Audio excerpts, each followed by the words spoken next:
is the Prajna Paramita Heart Sutra. That is the complete title tells you that it can be classified as a Dharma, meaning Prajna, and an analogy, meaning heart. Prajna is the Dharma of the Mahayana vehicle. Cái pháp là pháp Bát Nhã, là pháp của Đại thừa, and the heart is an analogy of the mind. Và cái tâm là tâm này là nó tượng trưng cho cái lục thức của quý vị, và cũng giống như và cũng như cái chân tâm của quý vị. Okay? So this title here belongs to both the pair of Dharma and analogy. There's seven different kinds of titles. Có 7 cái loại danh của tên của kinh khác nhau. There's singles, three singles, three doubles, and one complete. Okay. Có 3 cái đơn, hai cái song và một cái hoàn. Okay. So this is one of the three pair, the three doubles. Đây là một cái ví dụ của cái rồi kinh mà có dùng pháp và dùng ví dụ trong cái tên. Okay, so far so good. That's the first point. Any questions?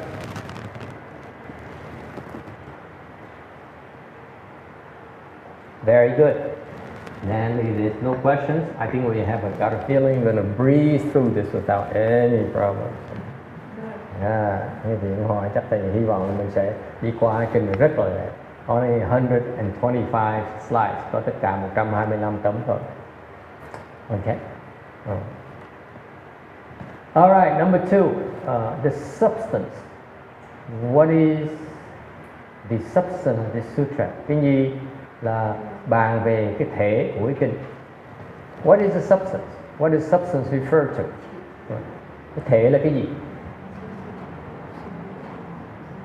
What is substance? Substance referred to its essence. The essence of this sutra is that it discusses true emptiness. Okay. Cái thể của kinh này á, là bàn về cái chân không. Okay. And all dharmas, everything. Again, dharma is everything. Is truly empty. Nói cách khác, cái kinh này, khi mình hiểu kinh này, khi mình hiểu kinh này rồi, có cái trí huệ thì tự động sẽ hiểu rằng là tất cả những cái pháp đều là chân không. Okay? They are all truly empty. Tất cả những cái vạn vật trong thế gian này đều thực sự là không. Everything is truly empty, including you, me, everything. Quý vị, thầy đều là không.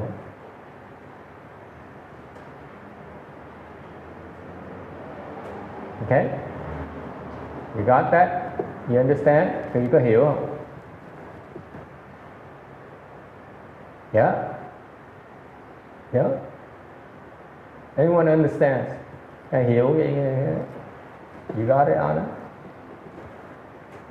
Don't nod your head. You cannot possibly understand. What is true emptiness? Chân không là cái gì? Chân không là cái gì? What is true emptiness, huh, Sabina? What is true emptiness? There you go. True emptiness is, that's true emptiness. Huh? What's true emptiness? Can anyone tell me what true emptiness is? Có ai có thể giúp tôi hiểu cái danh từ chân không là cái gì không? What is true emptiness? Yes. Thầy, cái true emptiness thì bây giờ trong cái chân không mình không thấy cái gì hết. Cái này internet không thể nhớ, nhưng mà đủ duyên, đủ nước, đủ hột giống thì mình thấy cái bông lan màu đỏ cái thì nó cho ra một cái duyên, thì cái duyên nó ra thì mình thấy đó, vì hết duyên nó thúi hết rồi, nó hư hết rồi thì nó cải về phương internet lại màu đỏ màu trắng này đâu, nó cỡ về cái truyền thông đó, nó chứa tất cả nhưng mà mình không thể đâu khác, đủ duyên hiện ra sát hết duyên cỡ về tất cả là từ cái internet ra đó. So this man here has been studying Buddhism for a long, long time. Ông thầy này đã từng nghiên cứu Phật giáo đã lâu rồi. Okay, like many of his colleagues, nhiều người bạn ông như vậy. Yes, many decades. Yes, and here's why he explains it. He explains, you see, true emptiness is something I assure you is not often discussed. Chân không ít thầy cô giảng về cái chuyện này. Okay. So the way he explains it, I paraphrase of him because he says basically whatever you see, okay, arises from conditions, and when conditions are exhausted, then they return to something called true emptiness. Is that what you're trying to tell me? Ông này nghiên cứu Phật giáo từ lâu rồi. Khi mà hỏi những cái này ông thích lắm, tại vì ông muốn quay từ cái sự hiểu biết về Phật giáo, mình giáo lý mình tới chừng nào. Rồi ông hỏi thử là cái chân không gì, ông trả lời như vậy thì đây thì sắp lại câu trả lời một tí cho nó rõ ràng hơn. Ý ông thầy Hiền Trì cũng nói là tất cả vạn vật quý vị thấy nó từ duyên nó khởi lên, ok. Mà khi cái duyên nó thành nó biến dạng ra, nó thành một cái vật, ok. Ví dụ, okay. Cái xe là một cái pháp, ok. Cái nhà là một cái pháp. Đó cho những cái nhân duyên nó tạo thành cái nhà. Người thợ mộc nó xây nhà lên, người thợ sắt nó sẽ dùng sắt nó xây xe, làm chiếc xe, ok. Thì cái đó thì đơn duyên nó tạo ra thôi. Khi những cái duyên nó hết, cái nhà nó bị đốt cháy, bị cháy lửa thì nó tan lại, nó biến mất. Chiếc xe nó vào tai nạn, nó vấp vào cái nghĩa địa xe hơi thì xe sẽ biến mất. So when conditions are exhausted, okay, they return to something called true emptiness. Thì sau khi những nhân duyên nó hết rồi thì cái nhà, cái xe đó, những cái pháp đó nó trở về lại chân không. Okay, that's his idea of true emptiness. Agree, disagree? Mr. Woolmore. I do agree. I was thinking something like that too, but it still doesn't exactly say. What is it exactly then? What is it? Master, Yes? the still embodies all the aspects of the Buddha and the sutras and all teachings of the Buddha. No, not quite. What is true emptiness? Is Yes. that enlightenment too? Not quite. Yes. What's true emptiness? Thầy có phải có hai đối tượng để nói thầy ra ở trong cái tâm hay là trong cái vật chất? It says, is it emptiness in your mind or emptiness in the material thing? Yes? Both? Cả hai? Yes? What is true emptiness? Ai trả lời được? Cái cho con nghĩ cái phương internet đó là theo cái mind của mình, mà cái thầy có nói tánh của mình đó, biết mình mà không có rất mình, có biết mình rất là clear đó, như tổ người năng nói là cũng tay vô cái Phật không có thấy đâu đó, nhưng mà cái đó là cái tâm chân như mà cái người mình chịu học chịu khó mà mình đâu để mình đạt được cái đó, thì cái đó đối với mình, cái tâm mình gọi là tâm chân như mình là vô internet, mà đối với Phật nó thành Phật thì gọi là pháp tánh của cái Phật thôi, còn của mình. He's making a good point. He says that, let's say that you cultivate and you see the Buddha nature, okay, then it's true emptiness. Okay? Well, ông này ông khôn hơn tí, and I see he's getting smarter. Nói là bây giờ mình tu mình sẽ thấy được cái kiến tánh, mình sẽ thấy được cái chân không là cái gì. Other people, anyone else? Yes.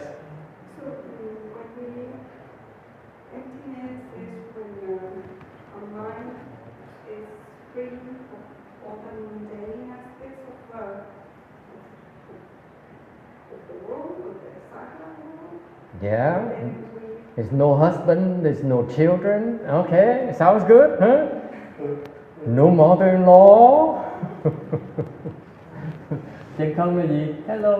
Chân không là mình không còn mình không còn những cái ưu tư của thế gian này nữa. Không còn vợ, không còn chồng, không còn con, không còn mẹ chồng.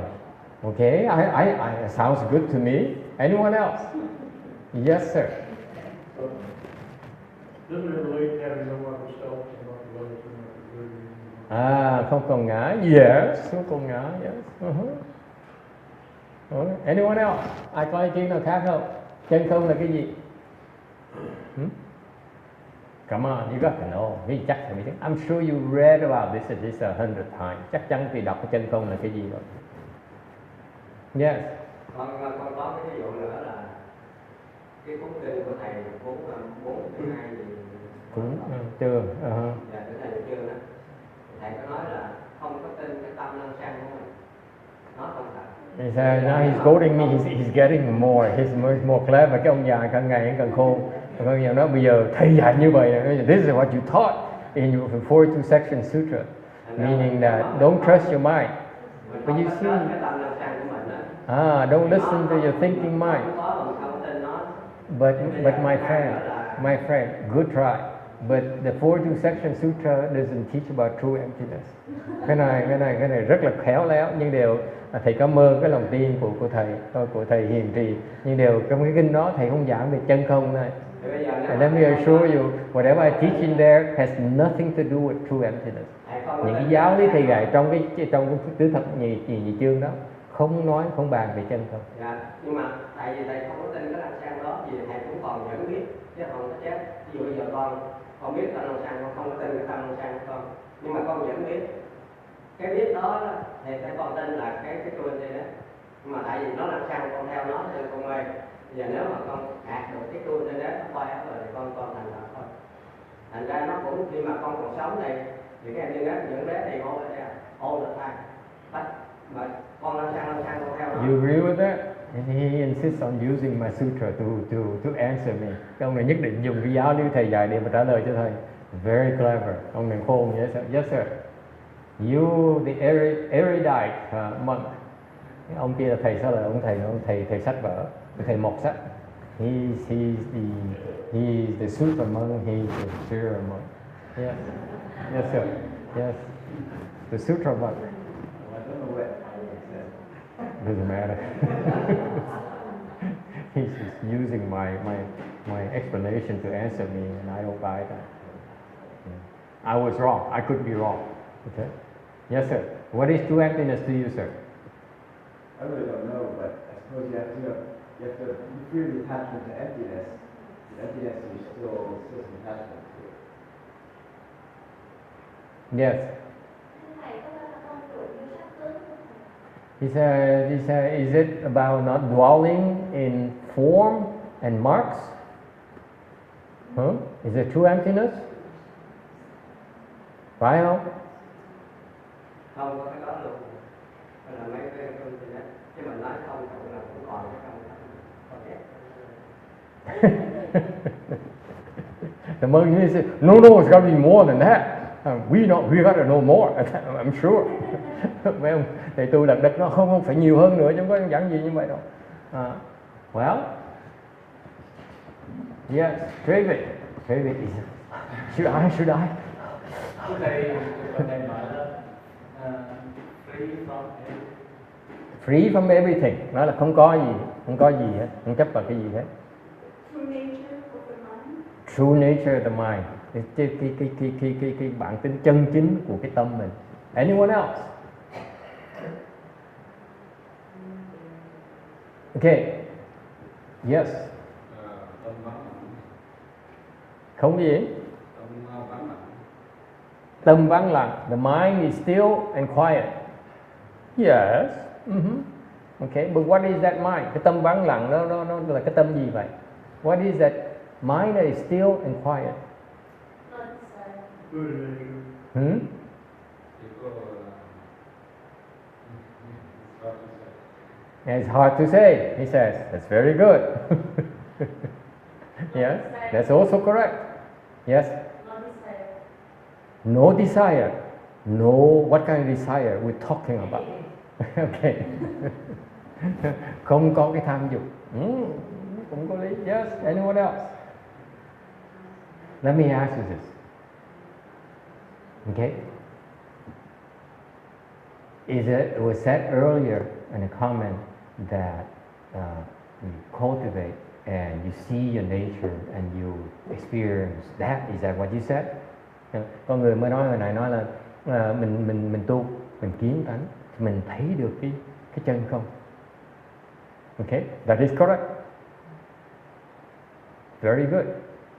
If you buy that, then it includes all the answers you gave so far. Tất cả cái lời trả lời quý vị đều đúng. Okay. Nhưng nó đều bao gồm trong cái câu nói đó là nếu quý vị kiến tính, quý vị sẽ thấy được cái chân không. Okay. So far so good. There is something that you experience when you become enlightened. Cái chân không là cái gì mà quý vị sẽ chứng kiến được, xác nhận được. You'll be able to verify that when you become enlightened. Khi một quý vị kiến tánh, khi quý vị đắc giác ngộ, quý vị phải thấy được cái chân không là cái gì. Then you see for yourself what true emptiness is. So far so good. There's something that is a personal experience. Cái này là một cái mà quý vị phải từ cá nhân mình chứng nhận đấy. You experience it yourself.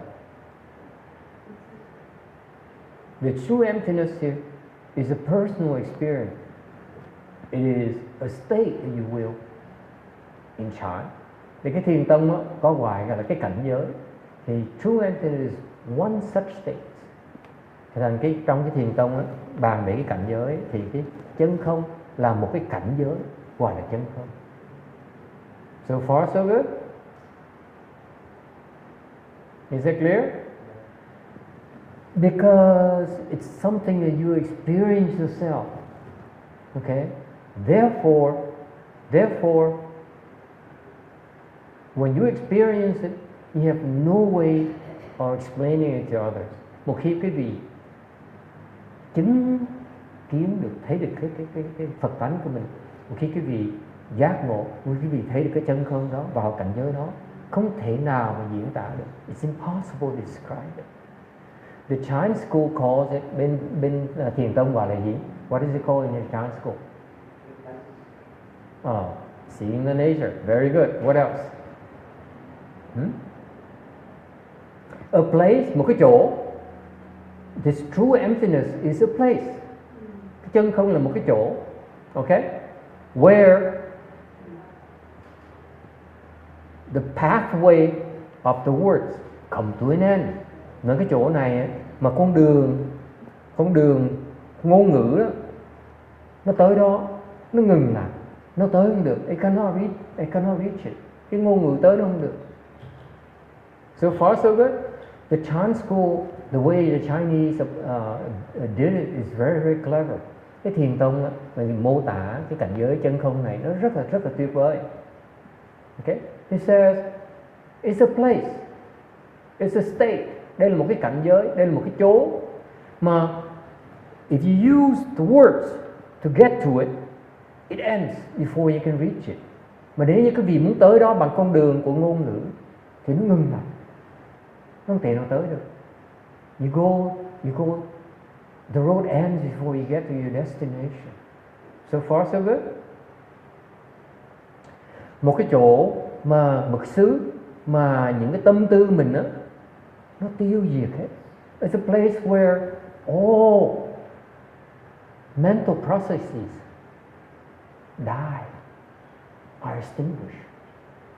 Một cái chỗ mà tất cả những cái tâm tư quý vị, cái suy nghĩ của cái đầu quý vị đó, nó bị tiêu diệt hết. It's none. There's nothing in your mind. Trong óc của quý vị không có một cái gì hết, không có một cái tư tưởng nào hết. No thoughts in your mind, none whatsoever. Không có một cái gì hết. Okay? That is true emptiness. Cái đó mới là chân không.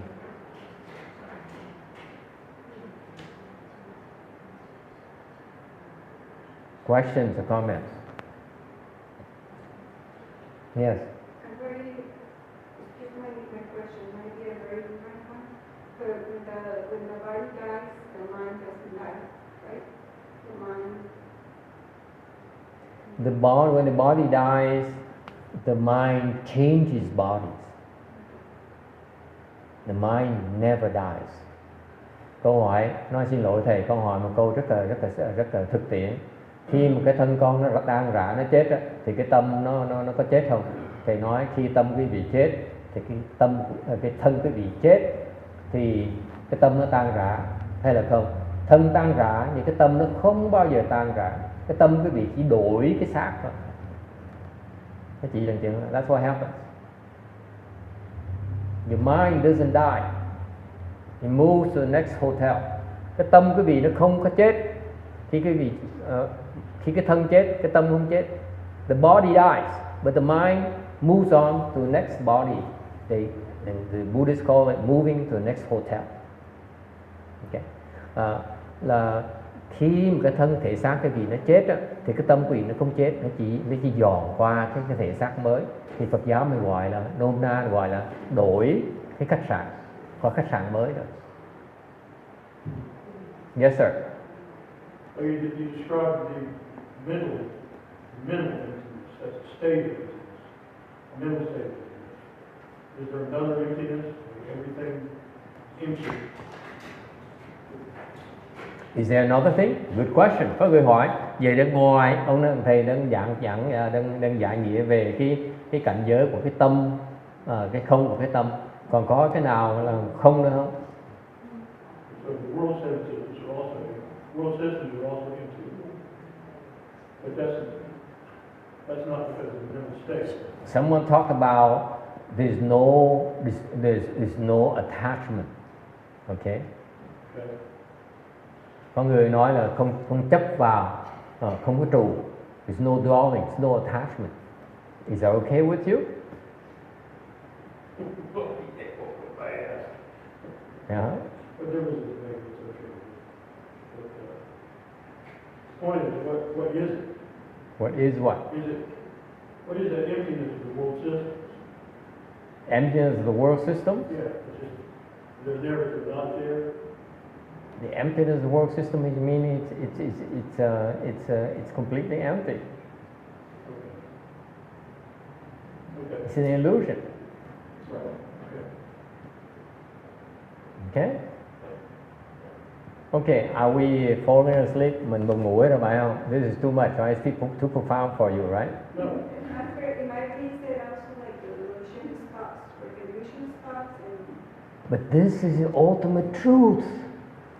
You should be so excited. We're talking about something that is the ultimate knowledge. Mình đang bàn về cái chân không này. Cái chân không này là cái trí huệ mà tột cao nhất mà quý vị có thể có được. This is the highest knowledge possible you can obtain. Think about it. Yes. Is there a different level of emptiness or just one single emptiness? Excellent. Ooh, yeah. This lady is dangerous. Cái câu hỏi rất là sắc sảo. Câu hỏi là có nhiều cái trình độ khác nhau của chân không, phải không? What do you think? Are there different levels of true emptiness or not? Oh, this is a beautiful question. Thank you for asking. I don't know the answer, but I get back to you. Thầy bây giờ chưa trả lời được, nhưng để thầy suy nghĩ một tí đó. Yes, the Chinese. 中国人啊，你的想法怎么样？韩国他们有一点问题呀。Thầy hỏi mấy người Đại Hàn, người ta hơi thắc mắc đi, hỏi người Trung Hoa có ý kiến gì không? 怎么样？嗯？觉得他问这个问题啊，but you see, this lady reads a lot of textbooks in Chinese. Bà này bà nghiên cứu sách Phật giáo rất là nhiều về tiếng Hoa. 啊，你读过那个正供的解释吗？那个读是读过，不过呢，举例子的时候，时代的历史的时候就比较难举。不過知道是真空是不空，你跟我要的。Bà nói là theo sách vở nói chân không không phải không, trong đó nó có diệu hữu. She says based on the book she read, it's kind of hard to explain, and it's hard to give example. But she says that true emptiness is not empty; it has wonderful existence. Okay, that's according to the books. Theo sách vở. That's very good. Cái đó rất là đúng. But how does it answer her question? 你怎么样解释他回答他的问题呢？ How do you answer her question? Are there different levels of true emptiness? Oh my God! What a tricky question. Cái câu hỏi này hóc búa dễ sợ.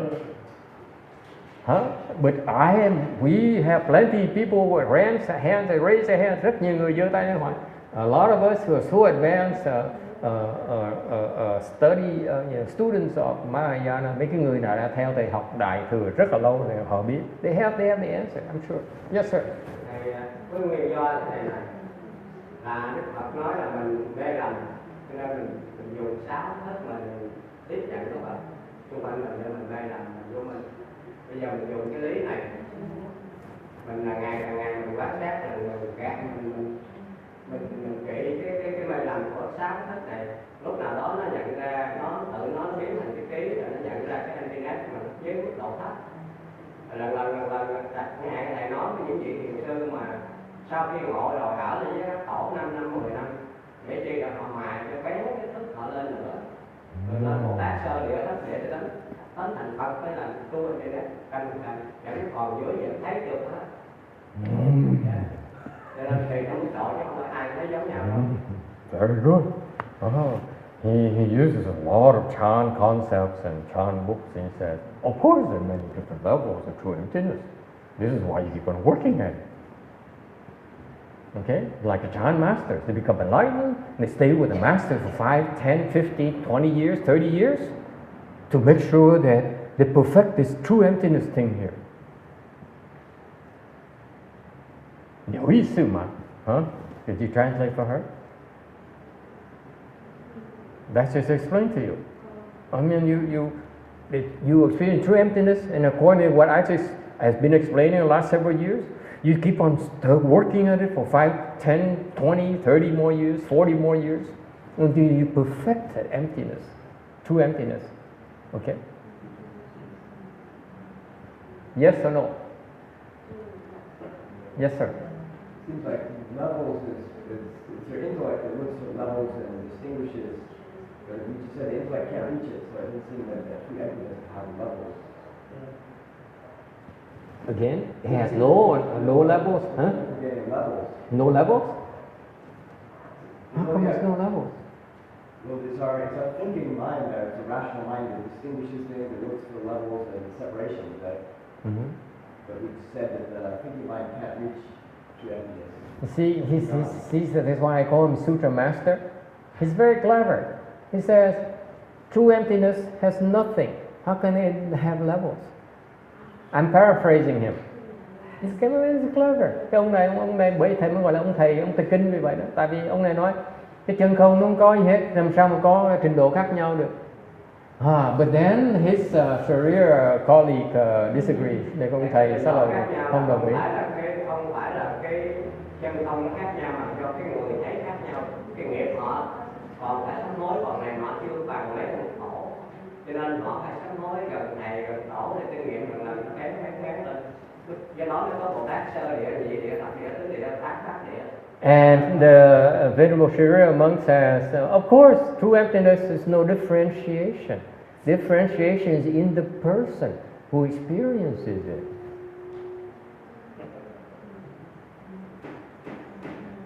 Yes? Thầy thầy nhắc lại ông thầy trả lời, ông thầy xá lợi ông trả lời, ông nói là cái chân không nó không có sự khác biệt, không có phân biệt. Cái phân biệt giữa cái người mà chứng được cái chân không họ khác, chứng khác nhau. Yes sir. I don't understand what is that. Of course, you only have 3 weeks, 1 month. So how can you explain that? They've been here with me for years already. Ông nói là con hiểu gì hết. Thầy nói sao con hiểu được? Con mới có tới 1 tháng sao con hiểu nổi? Yes sir. Isn't there emptiness as experienced by each level of Arhat, each level of Bodhisattva, and experience? But true emptiness is different. It's not the same as emptiness. This is why we call it true emptiness. The Arhats call it empty. The Mahayana call it true emptiness. It's totally different things. Ông người da trắng nói là trên người A La Hán ta chứng cái không, rồi người Bích Chi Phật chứng cái không, thì nó khác nhau. Thì nó không có cái không mà người A La Hán chứng, cái không mà người Bích Chi Phật chứng đó là không phải chân không, nó hoàn toàn nó khác chân không. It's absolutely not true emptiness. The things that Arhat understand, the things that Pratyeka Buddhists understand, is not true emptiness. It's full of junk. Cái không mà cái người A-la-hán mà chứng được, hello, welcome back. You see, it's too much for her too. I'm beginning to, where am I going? I'm going in circles here. Cái không mà cái người A-la-hán thấy được, cái người Bích Chi Phật thấy được, không phải là chân không. Thì ra cái không người A-la-hán thấy được, cái không mà người Bích Chi Phật, các ngài Bích Chi Phật mà chứng được đó, nó toàn là bề nhầy ở trong, không có không đâu, chưa phải là chân không đâu. There's still a lot of junk in there. Yes. Master, since you mentioned that emptiness is a state,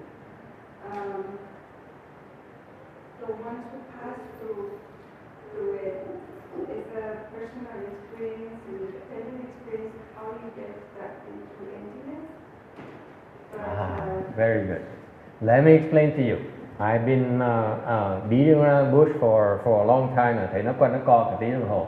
We probably are losing patience. Cái bắt đầu bất mãn rồi đó. Okay. Let me explain it for you. Okay.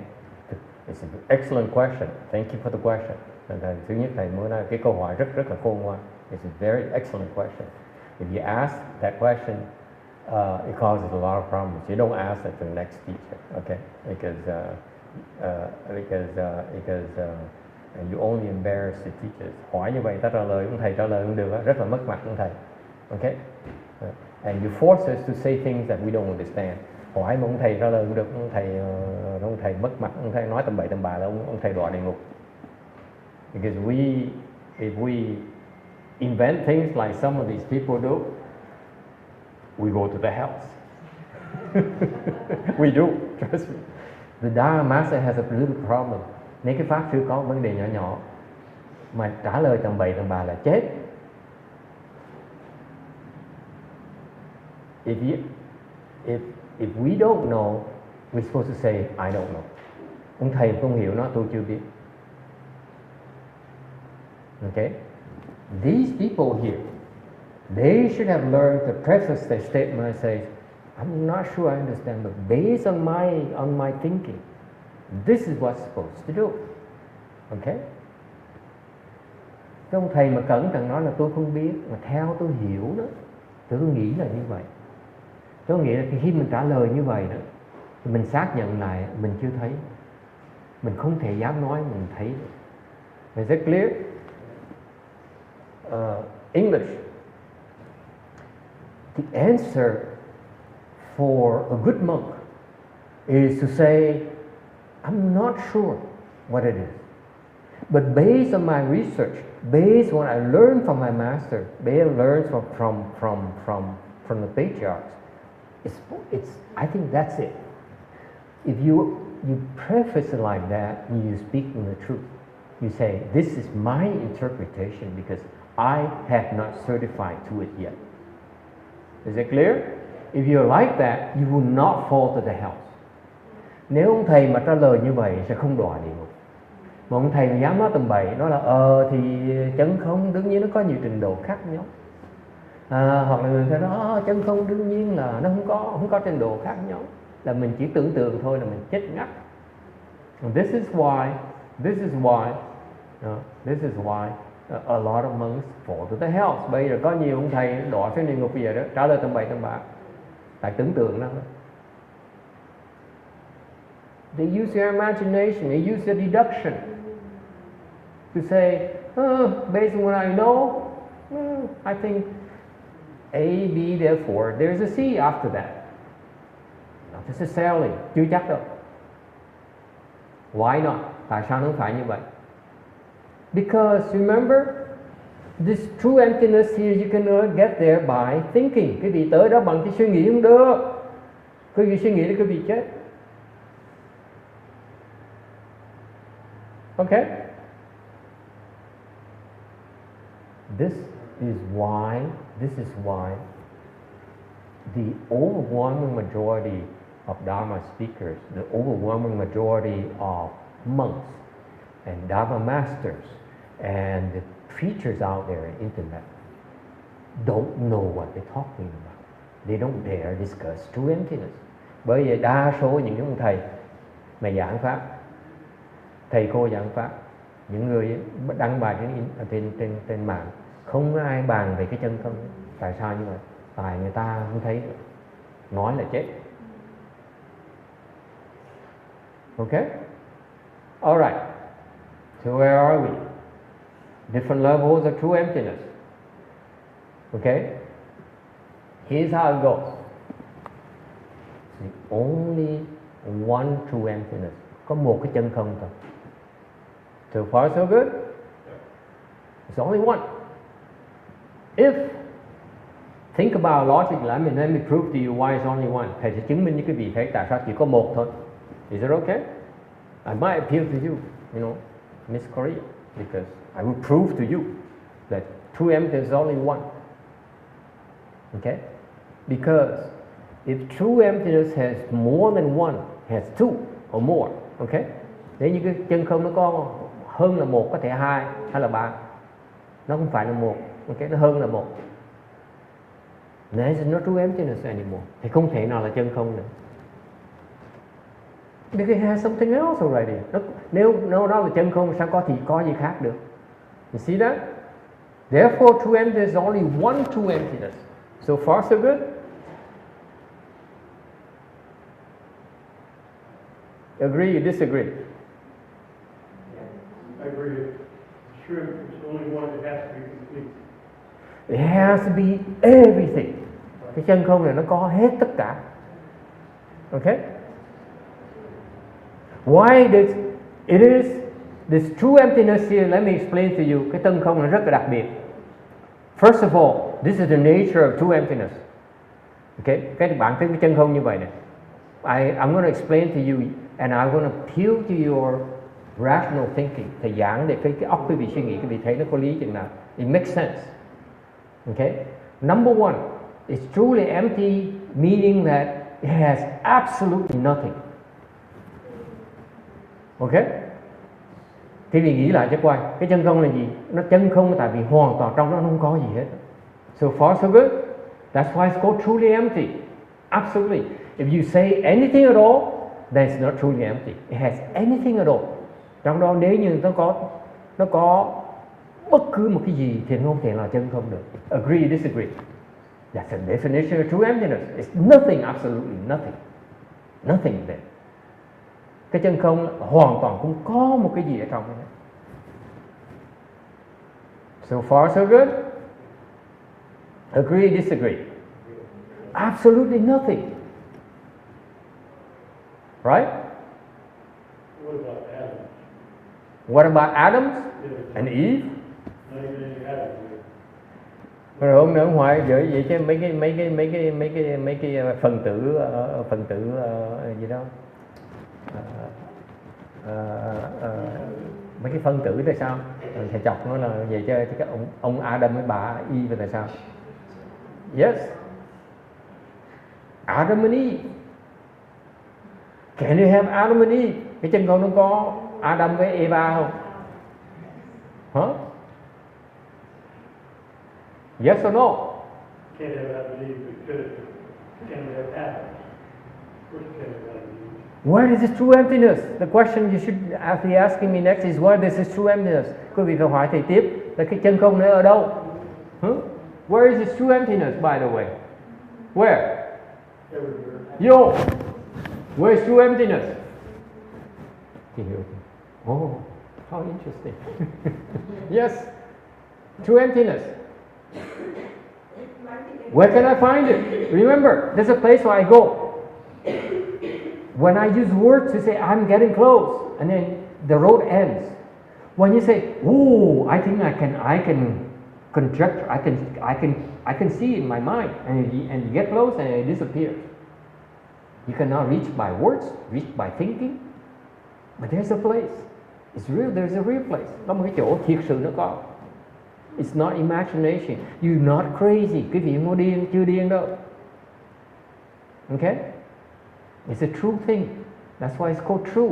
It's not called crazy emptiness or wow emptiness or TMZ emptiness. Cái này không phải, cái này là chân không nhưng không phải là giả không, hay là điên không.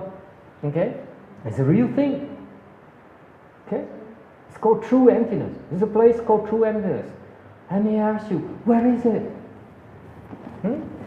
Bây giờ tôi hỏi quý vị, quý vị có quyền hỏi thầy, nếu cái chân không nó có, thực sự nó có thì nó ở đâu? Where is it? Someone says, let's go, this is crazy emptiness. Cái người mà chỉ vào cái óc này nó cái chân không ở đây thì nó cái đó gọi là cái điên không chứ không phải chân không. This is crazy emptiness. Chinese people. Huh? Everywhere? If it's everywhere, how can it be truly empty? Nếu nó có tất cả mọi nơi thì nó phải gọi nó là chân không được. Huh? How could you call it empty? If it is everywhere? Huh? In a Buddha mind, In the Buddha mind, this Mexican lady is so clever. Cái bà Mexican này quá khôn.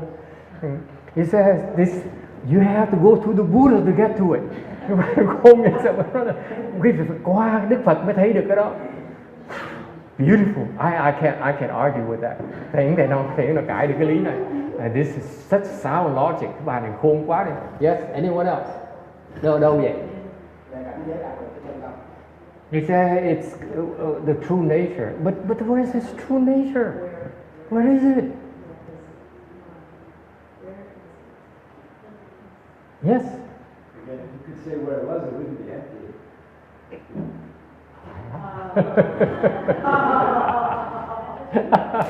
Cái ông này đó. Nếu như mà con trả lời cho thầy được cái chỗ đó thì cái đó không phải là chân không đâu. They got me. Ông thầy này khôn dễ sợ, bắt nhà thầy ông không bị gạt. If there's any place at all, then it cannot be empty. Again, remember? Nếu mà có một cái chỗ làm sao nó là chân không được? You understand now? Các vị hiểu chưa? Can you begin to understand where it is now? Các vị thấy nó ở đâu chưa? Huh? Where is it? Yes? I don't know, but can you help us go back to get where it is? Absolutely. This is what Prajna is about. Đương nhiên, of course. Con nói là con không biết chỗ nào, nhưng hy vọng thầy sẽ dẫn tới. Đương nhiên thầy dẫn cái đường Bát Nhã cho tới đó. You follow Prajna path, it's gonna lead right straight to it. Cái đường Bát Nhã đi thẳng đó, you go through it. Con đường Bát Nhã nó xuyên qua luôn. Okay? Yes. Where is it? You get it? Quý vị thấy chưa? Huh? Oh my God. Yes.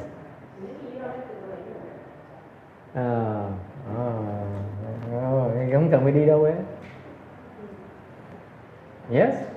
那如果说好像释迦牟尼佛，他有一个名字叫做如来， Ừ. 那如来的时候 Bố chi, bố 不来， bố lại bố chi. 也不去， Ừ. 那需要的时候就无所不来，也无所不去，那是不是？对，那是什么？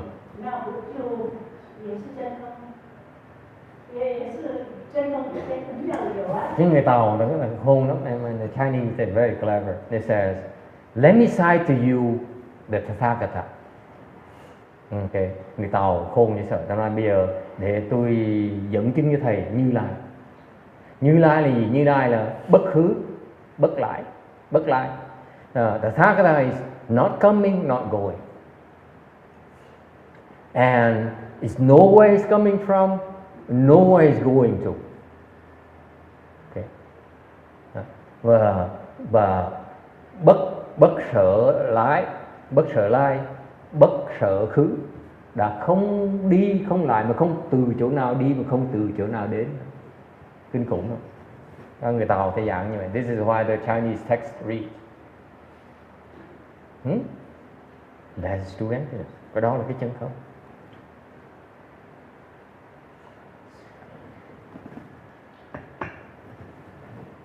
The wonderful thing about true emptiness, cái chân không này nó thiệt sự có.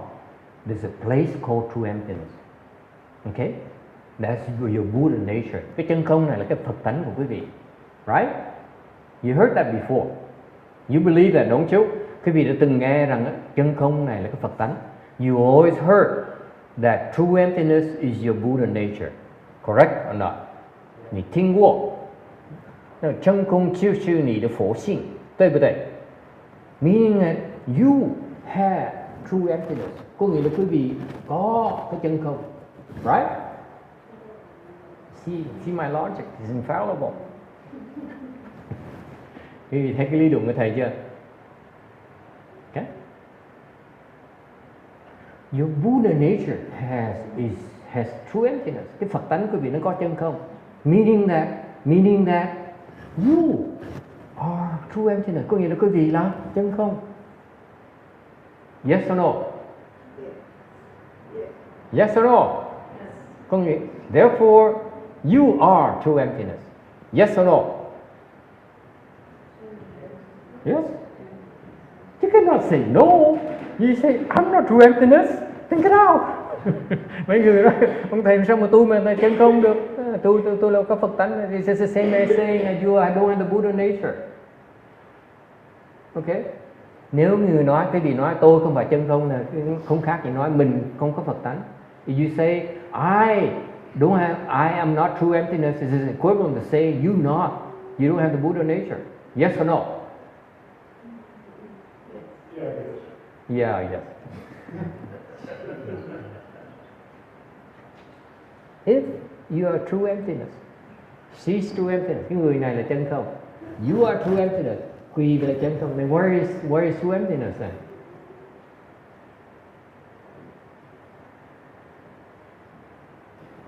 Exactly the definition.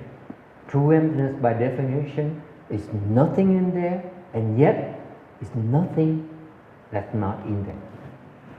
Cái chân không là cái gì? Chân không là cái không có gì trong đó, mà đồng thời không có gì mà không có trong đó mới gọi là chân không. Let me give you a definition of true emptiness. True emptiness means truly empty, meaning that it has nothing whatsoever in there. Okay? Chân không là hoàn toàn không có cái gì hết. But at the same time, there's nothing that is not in there. Nhưng đều đồng thời không có cái gì mà không có trong đó hết. Dễ sợ không? That is true emptiness.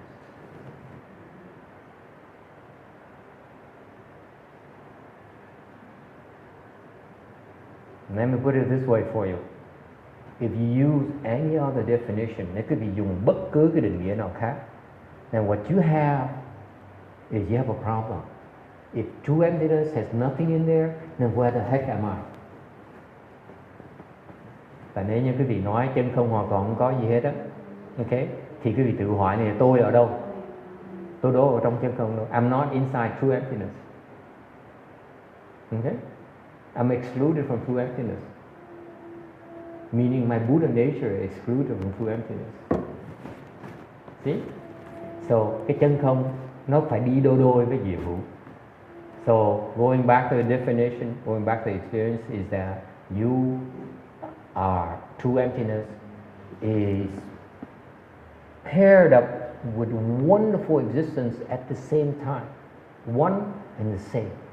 Cái chân không này nó chỉ là chân không khi nào nó có, không có gì tất cả trong đó, không có cái gì bất cứ gì trong đó, không có gì hết, cùng đồng thời nó có tất cả trong đó mới gọi là chân không được. Is that clear? True emptiness is absolutely empty on one hand. It's empty over here. At the same time, it has everything in it. That's why it's called true emptiness. That's why it's so hard for you to experience it. Bởi vì nó có vừa không, nó có vì có tất cả. Bởi vì quý vị rất khó mà chứng nhận được, chứng kiến được cái tận giới này. It's very difficult to experience it. Questions or comments? Có ai đồng ý, có ý kiến, thắc mắc, phản đối, đồng ý? Yes. Dạ, thưa thầy, nếu mà người chứng đạt được cái chân không đó mà thấy được gần cái đó thì cái đó chân không nó cho con người nó có được cái gì? So the question I have from a Vietnamese is that, okay, let's talk Turkey. That's editorial comment. This true emptiness here. Once I certify to it, what's in it for me?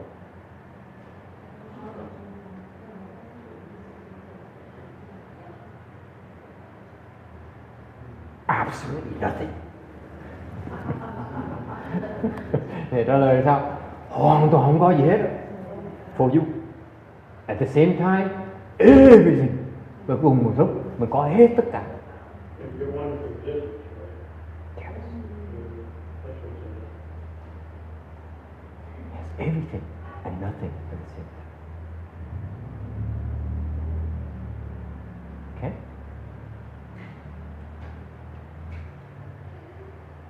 And he's not impressed. Cái ông này vẫn so what? Không có gì mà ghê gớm, cái gì tưởng ghê gớm. At least, you know, if I get a nice car, I say, wow, see, I can see that. You gotta give me more than that, huh? Thấy không? What's in it? What's so big? What's the big deal?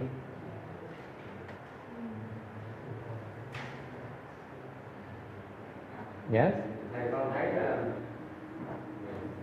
cái ví dụ rõ ràng nhất là các tổ, các Bồ Tát thì như hạn như thì mà bị thầy nói giống như mình bây giờ mình nghĩ cái vô minh của mình thấy cảnh giới gì do cái thức của mình thấy, khi mà mình hiểu mấy cái này rồi thì lúc nào đó mình nhả là cái chấp trước mình chứng được cái như các vị tổ Bồ Tát con âm được kia là chứng nó cũng vậy thôi.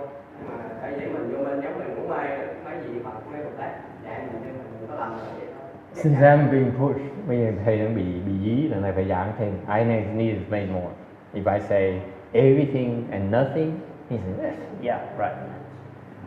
Let me tell you things you can understand. Thầy giảng cái gì thấy được cái chuyện này. Number one, okay? Number one is what? You are so happy. Lúc quý vị thấy được cái chân không này, quý vị sung sướng không thể tưởng tượng được. Any kind of bliss you have right now, you experience right now, is nothing compared to it. Tất cả những cái khoái lạc cái gì có bây giờ nó không thể nào so sánh với cái khoái lạc cái gì có khi mà chứng nhận được cái chân không. So far so good. Yes or no? Would you be interested? Is it worth it? See, now I say, yeah. If it's better than what I have right now, sure I'm interested. Yeah, otherwise why bother cultivating? Nếu tu mà không lợi thì tu làm cái gì? I'm sorry. I'm very mercenary too. Okay? if it's no really gains for me right now over my present situation, why bother, huh? Right? Nó sung sướng tột cùng, không có cái sung sướng nào nó hơn cái đó hết. It's nothing you can feel no happier than that. By the way, it's even happier than going to the Western Bliss Pure Land. Nó còn sung sướng đi về Tây Phương Cực Lạc nữa. The joy for being in Western Bliss Pure Land, is only second to the joy of experiencing true emptiness. Only true emptiness can beat it. Chỉ cái khoái lạc khi quý vị thấy được cái chứng được cái chân không nó còn sướng hơn cái khoái lạc khi quý vị vãng sanh Tây Phương Cực Lạc. Okay? Tây Phương Cực Lạc chỉ thua cái chân không thua ai hết. The Western Bliss Pure Land, the bliss over there, cannot be surpassed by anywhere else in Dharma realm. Khắp tất cả pháp giới không có cái chỗ nào mà sung sướng hơn cái Tây Phương Cực Lạc đó. Yes.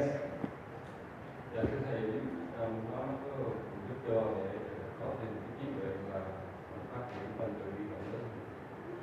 He said, what about wisdom and compassion? He said, wisdom and compassion doesn't do anything for me. Thầy nói, chiêu hề với là vì từ bi để làm cái gì? Đâu có lợi gì đó. Doesn't make money. Đâu có làm ra tiền đâu. Doesn't bring me, buy me a Mercedes. Đâu có mua được xe Mercedes đâu. Yes, sir. Cái chân không đó không có trong pháp giới.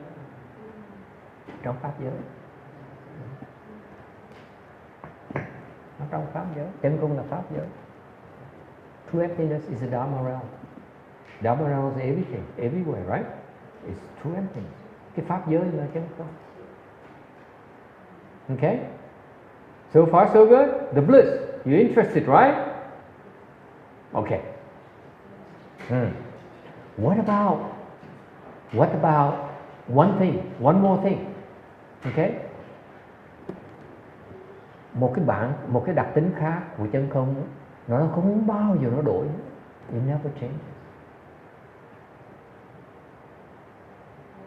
Chân không đó, khi mà quý vị tới đó nó không bao giờ đổi. It never changes. You have to worry about anything else. That's it. That's the best you can get. Cái đó là cái mà quý báu nhất, cái gì mà tốt nhất quý vị có thể có là cái gọi là chân không. Không bao giờ nó đổi. You never have to worry about losing. Không bao giờ sợ mất. Think about it. You love someone, you say, oh my God, she could leave me one of these days for, someone else better. Mình thương một cái người đó, người ta nói mình sợ ngày đó cái cô sẽ bỏ mình, cô thương người khác. When you reach true emptiness, it's so blissful, and yet you never have to worry about losing that or diminishing that. Okay?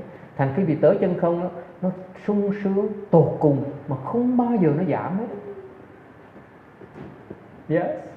So Master, when we someday get to Western Pure Land, Yeah. our goal is still to achieve the true emptiness. Yes, you will eventually. See, That's this the is, goal once you get to Pure Land. Yes. That's what you're going for.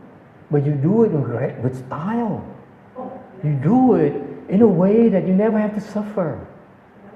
Here we reach to emptiness, but we have to pay a very high price for that. I say, you know? Yes. Well, what level of true emptiness after you do that? You have to become enlightened. You're going to suffer. Cái chân không là cái vị đạt tới khi cái vị giác ngộ. Even enlightened. So to elaborate for you, okay. I want to cut short because I don't want to become a sales pitch, cho nên cắt ngắn lại cả thầy con thể nhiều giảng nhiều hơn nữa về cái lời của cái chân không. I can speak a lot more about the benefits of experiencing true emptiness, but I'm going to cut it short because I don't want to become a sales pitch.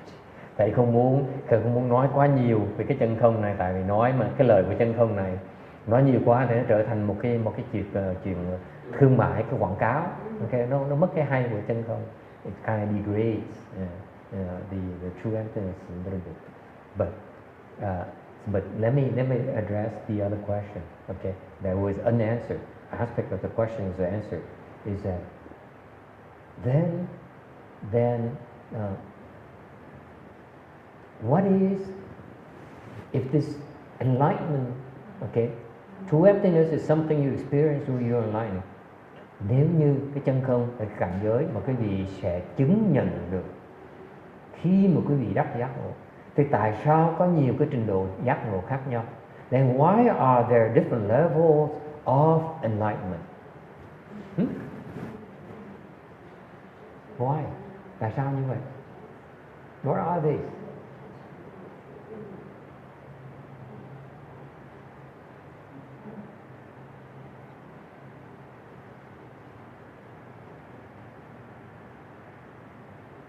Yes?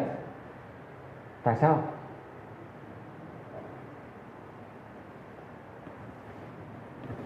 I don't know either, thầy đâu có biết. I just ask a question. Thầy chỉ hỏi thôi chứ đâu có nghĩa thầy có trả lời được đâu. Thầy con nghĩ là cái nghiệp pháp của cá nhân đó nó chưa có hoàn toàn giải thoát khỏi mấy cái ràng buộc của sáng tới, cho nên nó lúc nó on nó off, cho nên họ không thấy rồi khi như các vị Bồ Tát cái gì đó. Còn lâu bây giờ nó còn một xíu gì đó nó che nó chưa thấy hết trăm nên họ không biết thì thấy như vậy thì tổ gì Bồ Tát. Is your karmic obstructions. Yes, anyone else? Yes, sir. The different levels of Bodhisattva have different names, different powers, and different obligations. So they don't have different light. You're imagining things. Yes, anyone else? It could be also because of the individual mind thing. Mm-hmm. Goes through its own capacity and evolves and so. Okay, let me explain to you. I don't expect you to be able to understand. Thầy biết cái gì trả lời cái này không nổi đâu. Okay, I'm just to see how wild you're going to let your imagination run. And most of you are conservatives. I don't trust this question. There's a trick somewhere. Okay. Okay. Here's how it happens. Giờ thầy giảng cái biết tại sao có cái trình độ giác ngộ nó khác nhau. Remember, the first level enlightenment is first ground bodhisattva. Cái trình độ giác ngộ đầu tiên gọi là sơ địa. Okay? Next level enlightenment is second ground bodhisattva. Trình độ thứ nhì giác ngộ là nhị địa. I'm saying this for the sake of the people who are new here. Okay? Thầy nói để nhắc lại những người mới tới á. Okay? Để cho họ nhớ cái quan niệm quan trọng.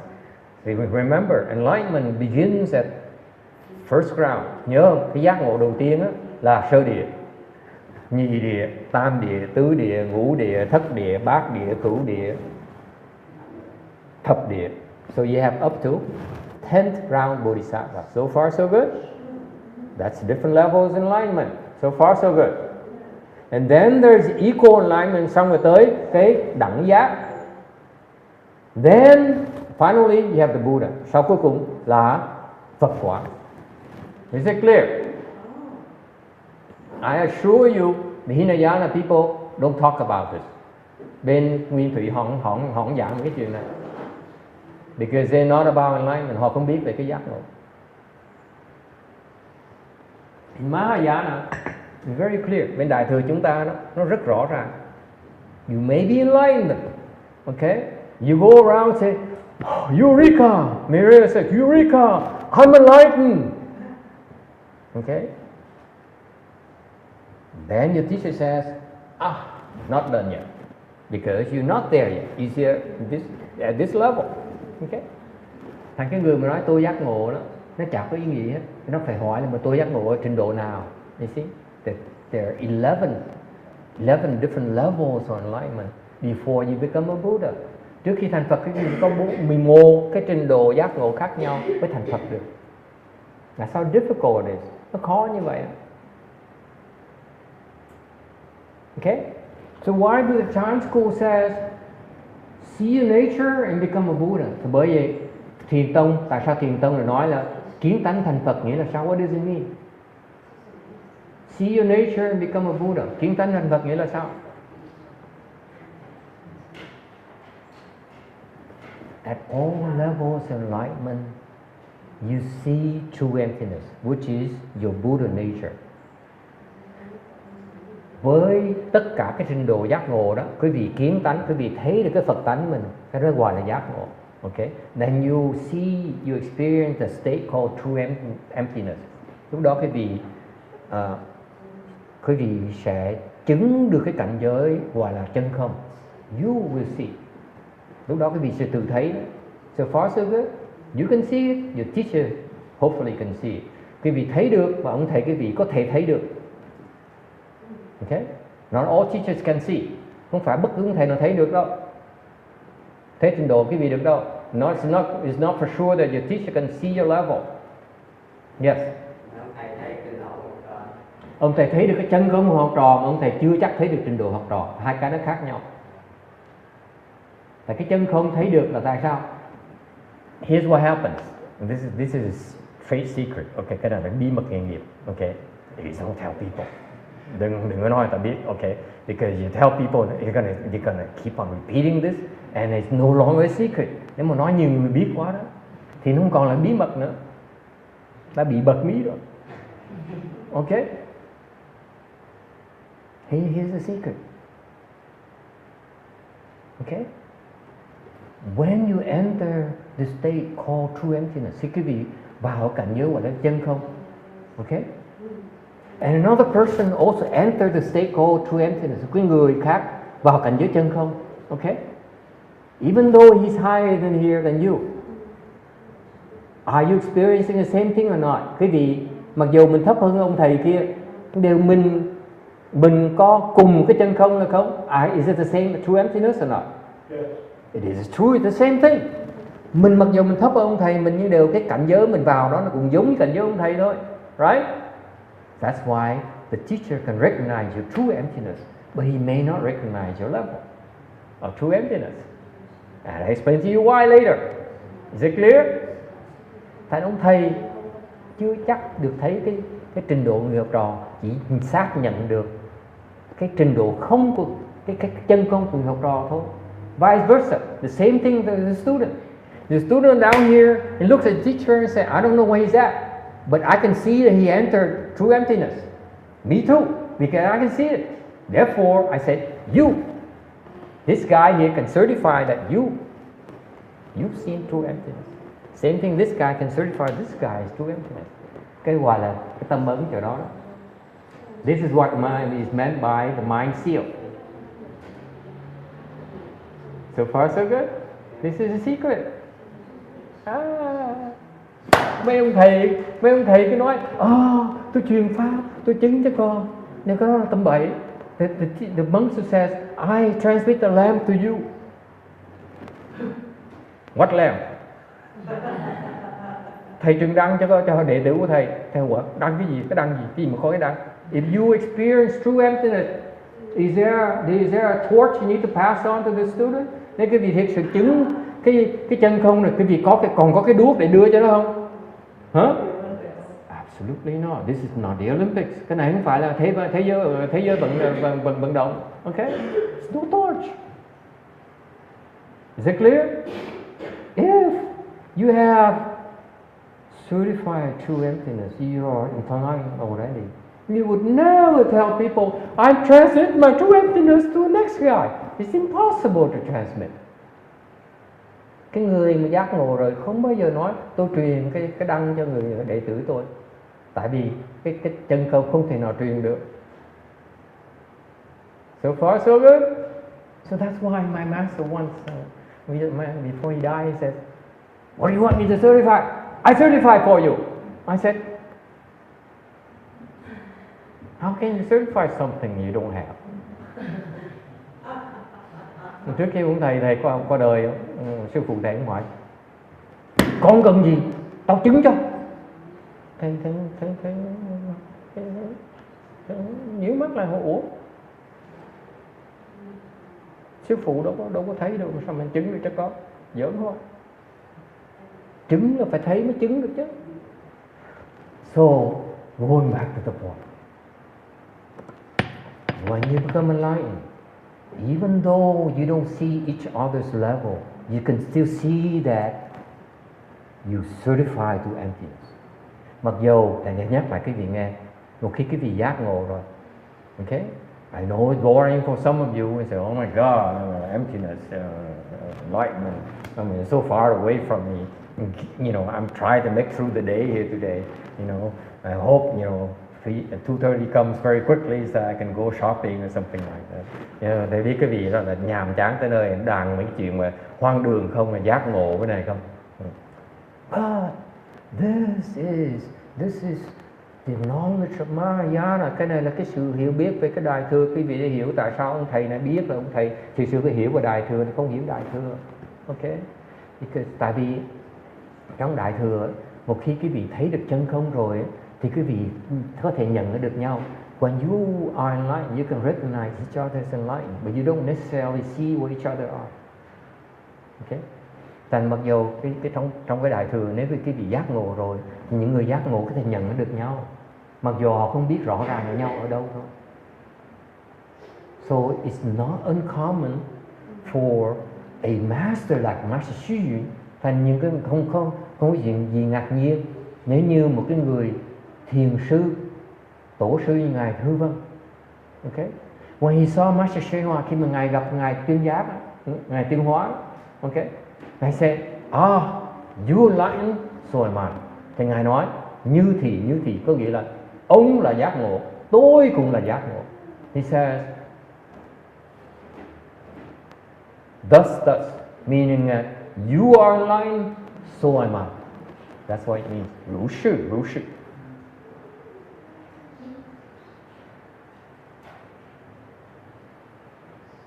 And that's called mind-to-mind seal, mind-to-mind certification. Cái đó gọi là tâm ấn. Yi xin truyền xin, yi xin chân xin. Okay, so far so good.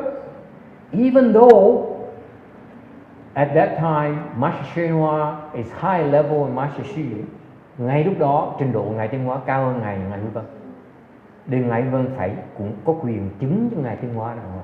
So what happened is even though Master Xu Yun cannot recognize Master Xu Hoa's level because he's lower, he can still certify that yes, you are enlightened. Thành bởi vậy người thầy, ông sư phụ là ông Thư Vân vẫn có quyền chứng nhận cho ngài Tuyên Hóa là giác ngộ. So far so good. Yes. Then what happens when people see the level? How do we see the level? None of your business. Con hỏi vậy chứ, nói nha, về cái người mà thấy cái chứng trình độ thì sao? Ủa nó phải chuyện của con đó, hỏi nó vui chứ nó sẽ chuyện người ta. It's his problem, not yours. You don't necessarily want to see healthy people's level. There's many headaches. Thế trình độ người ta nó nhiều nhức đầu lắm. The problem you see people level is that you see where they're sick. Thấy trình độ người ta, thấy được cái bệnh người ta. And you say, yuck. Thấy được cái bệnh người ta, ơi cái người bệnh này quá, gớm quá. Man. Đừng đi chỗ khác chơi. Okay? Right? Come on. Would you let a guy who has Ebola come and kiss you and touch your and sit and eat with you? Thầy hỏi cái gì? Thấy người ta bệnh, biết cái người có bệnh Ebola, cho tới ngồi ăn chung cùng bàn với mình không? Huh? Would you allow them to sit in the same table as you? No. Đi chỗ khác. Go to France. Okay? Go to New York. Đi New York tìm cho tôi. Okay? Any questions? Yes. There is any permanent form of emptiness? What? Permanent? Yes. This is permanent? Yes.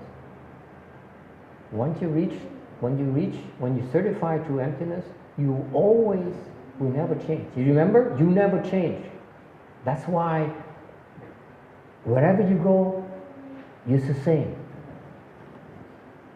Let's say a bodhisattva, he decides to go and become Sabina. Okay? He's still enlightened. Cái câu hỏi là nếu người Bồ Tát mà cái người mà khi mà thấy được cái chân không có bao giờ thay đổi, thì nó không bao giờ thay đổi. Chẳng như thì Bồ Tát, ta giác ngộ rồi, ta thấy được chân không rồi, ta đổi cái xác, ta làm cái đứa con nít, ta làm con chó, ta làm con gián. They still are alive. Họ vẫn là giác ngộ như thế. Okay? That's how they go around the Dharma realm, teaching all living beings. Lúc đó họ đi khắp tất cả pháp giới này để dạy tất cả chúng sanh. You see that? That's number 3. Advantage. Đó là cái lời thứ 3 mà for the prior question. What's in it for me? Lots more fun. You can go anywhere you please. Nó vui hơn nhiều. Đi đâu cũng được. Mình không còn sợ. You don't have to worry about anything. Không còn sợ gì nữa. Muốn đi đâu đi. You're not afraid of the police.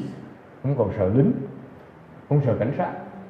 You're not afraid of Vladimir Putin. Không sợ ông Putin ở bên Nga số. Okay? You don't have to worry about the ISIS. Không còn sợ mấy tụi giặt cỏ bên kia. Okay? Yes, ma'am. If that same happiness, what for that different that was enlightenment? I'm coming to that. I'm coming to that. I still have half an hour. Thank you for the question. But the point here is that you roam around. That's why they call the Bodhisattva roam around. Bởi mới gọi là Bồ Tát du hí khắp tất cả pháp giới mà dạy chúng sanh. They roam around Dharma realm to teach all living beings. Okay? I know it's not impressive. Something. Yeah. Tell me something interesting. It's a lot of fun. Cái gì mà đi dạy chúng sanh nó rất là vui. Okay? So far so good? Okay. Now. What are different levels of enlightenment? Thì bởi 11 cái trình độ giác ngộ khác nhau mình mới nói đó, nó khác nhau thế nào? Why are there so 11? What's the meaning of these different 11 types of enlightenment? What does it mean? That's what Jin Yin was actually shooting at, right? Why? What's the meaning of these 11 different levels of enlightenment? Nghĩa là sao? You happen, just for your sake. No one elaborates this much about enlightenment. Maybe because it's so boring that people. Chắc là tại vì cái giác ngộ này ít người nói, tại vì nói nhiều quá ta ngu gà ngu gật. Yes.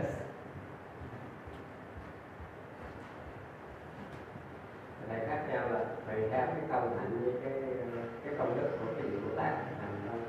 Let me tell you. I explained to you before, but you didn't get it. Thầy giảng rồi quý vị nghe không kỹ. What does it mean? Nghĩa là sao? Here's what it means. Nghĩa là như vậy. I give you an analogy. Thầy giảng cho quý vị cái ví dụ. If you see that enlightenment, cái giác ngộ đó, okay, that wonderful place called enlightenment, which is better than Western Bliss Pill này. Quý vị nhớ không? Cái giác ngộ, cái vụ giác ngộ này, cái chân không này, nó còn tuyệt vời hơn là qua Tây Phương Cực Lạc nữa. It's much better than Western Bliss Pill này. I assure you. Much better. Nó hay hơn nhiều, nó sướng hơn nhiều. So much better. No comparison. Okay? So far so good? Okay? Now, if this place called enlightenment, cái chỗ này gọi là chỗ giác ngộ chứ gì? Okay? Okay? This level, the first level of enlightenment, thì cái sơ địa là sao? Nghĩa là sao? Cái sơ địa nghĩa là that means that you have a lot of obstructions to reach. Cái sơ địa nghĩa là cái vị sẽ gặp nhiều cái sự chướng ngại để mà tới cái chỗ này. more so than the second ground Bodhisattva, nhiều hơn là nhị địa. Nhị địa nó ít hơn. Thứ ba, tam địa nó còn ít hơn nữa. So the third ground Bodhisattva has few obstructions to get there. The fourth ground, same thing. Fewer. Fifth, sixth, seventh, eighth, ninth. See that? Nó chỉ khác biệt chừng đó thôi.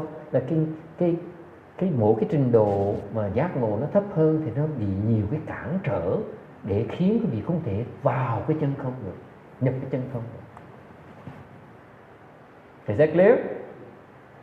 That's why. Any questions? Yes. Master, are there different kinds of obstructions than what we regular, ordinary people deal with? Absolutely. Đương nhiên, có những câu hỏi là có những cái loài chướng ngại để mà tới cái chân không, để tới giác ngộ không? Thế có chứ. For enlightened people, they have a lot of obstructions. Cái người giác ngộ nó gặp rất nhiều chướng ngại. Their obstructions so much bigger than yours. Cái chướng ngại người giác ngộ để nhập cái chân không đó nó nhiều hơn cái vị tưởng tượng được. Okay? And so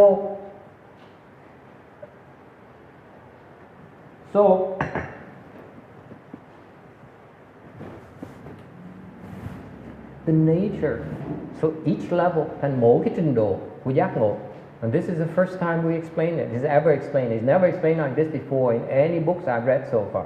Chinese, Vietnamese, English, Espanol, French. Okay? Chưa bao giờ ai giảng cái chuyện này. Đây là cái vị đầu tiên. And this is in honor of our beginning to explain the Heart Sutra. Đây là lần đầu tiên mình giảng kinh tâm kinh. It's never explained in the Heart Sutra either. Ngay trong kinh tâm kinh không ai giảng như vậy nữa. Only because of a good question back there that inspired me to spill all the secrets of prajna. Tại vì cái câu hỏi rất là khôn ngoan, là thầy phải tiết lộ cái bí mật, bật mí cái bí mật của cái bát nhã này. Okay. This is about prajna wisdom. Đây là cái trí huệ của bát nhã. Okay.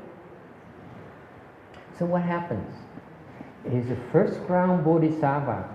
Cái sự thật là như vậy nè. Cái người sơ địa đó, ngài sơ địa đó, nó có cái bệnh. She has a certain illness,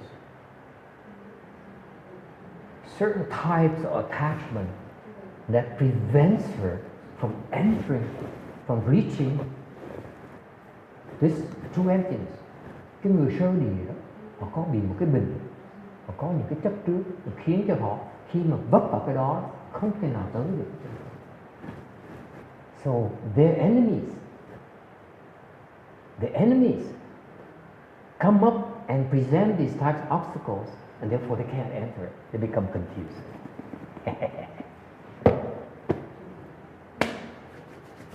Is that clear?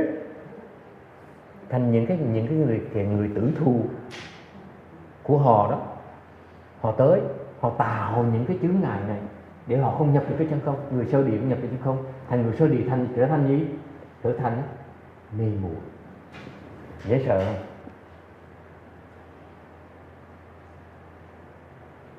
They become confused. This is why bodhisattvas very often are confused as well. Và nhiều khi Bồ Tát, cái này bí mật, don't say that because I know destroying your no. You say, oh, Bodhisattva, oh, they're perfect. No, they're not perfect. Cho nên thầy biết thầy nói như vậy, quý vị rất thất vọng Bồ Tát. Đại đa số Bồ Tát vẫn còn mê muội. The majority of the Bodhisattvas are still confused. Okay? So, the first round Bodhisattva, cái người sơ địa nó có nhiều cái chướng ngại, cái bệnh nó bầy nhầy nhiều lắm. Second round Bodhisattva has a fewer but very specific type of obstruction that make them very prone to being tripped. Cái người nhị địa Bồ Tát đó cũng bệnh nó ít hơn một tí, vô minh nó ít hơn một tí, nhưng đều có những cái loài cản trở chướng ngại mà khiến họ bị vấp, họ vào, họ nhập cái chân không được. Okay? And that's why they cannot see. Mà cái người nhị địa Bồ Tát không thể nào thấy được. You can't see it. That's the nature of ignorance. Cái đặc tính của vô minh là mình tự mình không thể nào thấy được. You cannot see yourself. Cái vô minh có nghĩa là mình không thấy được. Từ mình không có thể thấy được. Let me repeat for you. Very important concept. The nature of ignorance is that you yourself cannot see it. That's why it's called ignorance. Khi tự mình thể thấy được mới gọi là vô minh.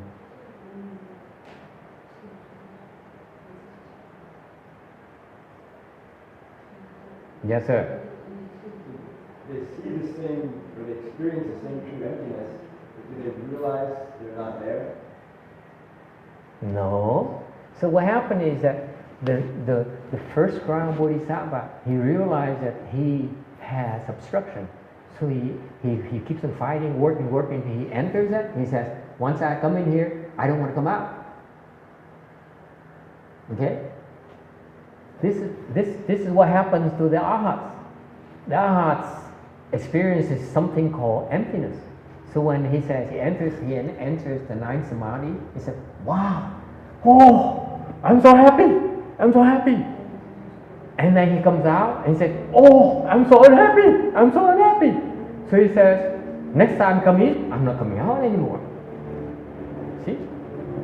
That's why the arhats, that's how the arhats respond to it.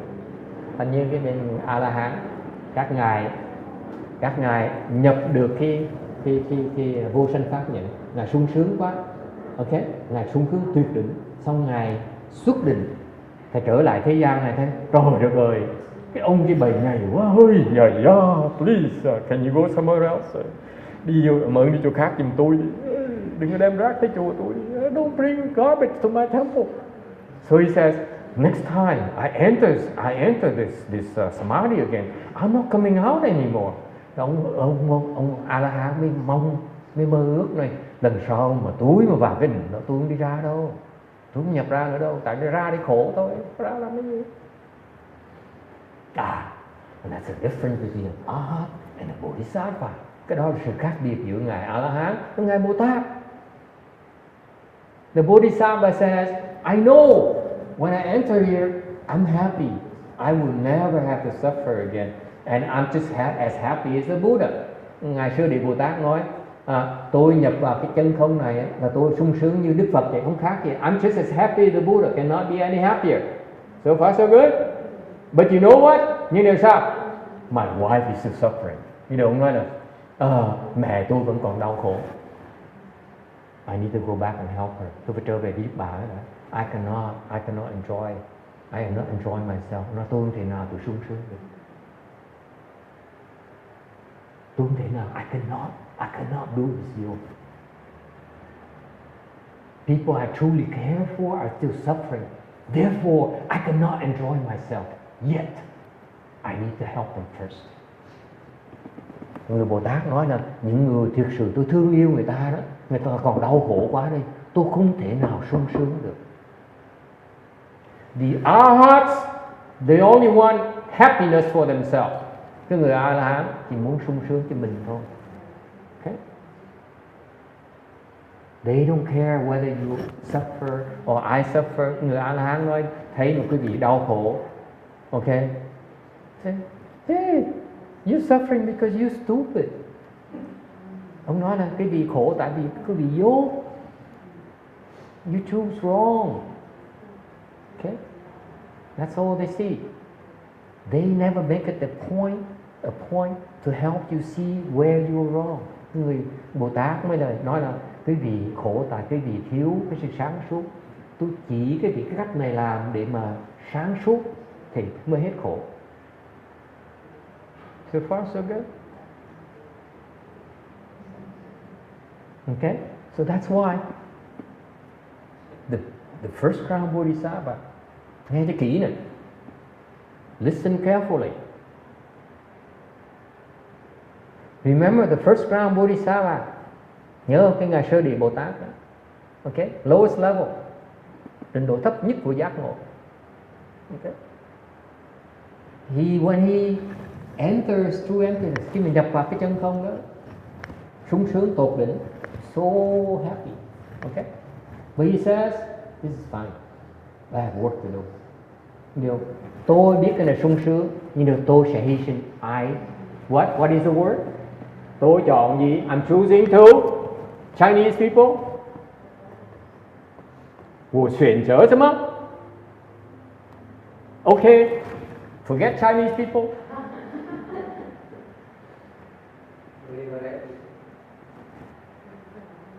Korean. I choose to.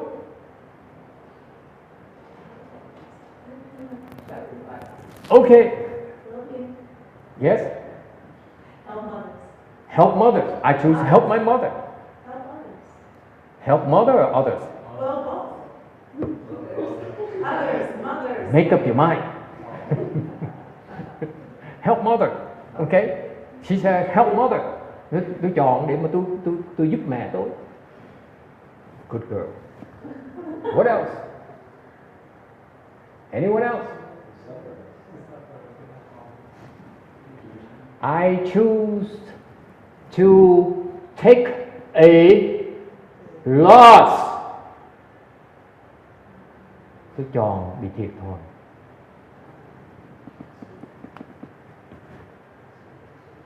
So that I can help my mother.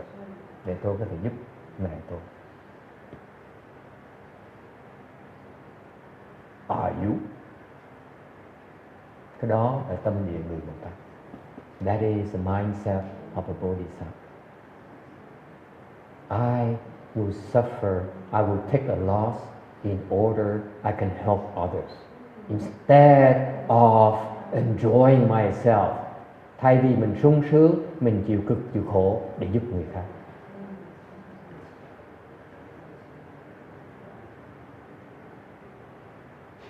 That is the action of a bodhisattva. Đây là cái hành của người Bồ Tát.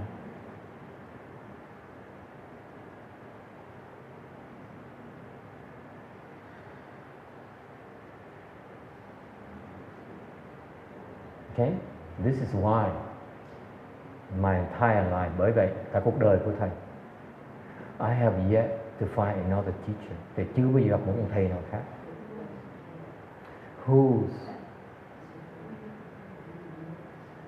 always prepared to take a loss in order to help others as much as Master Hsien.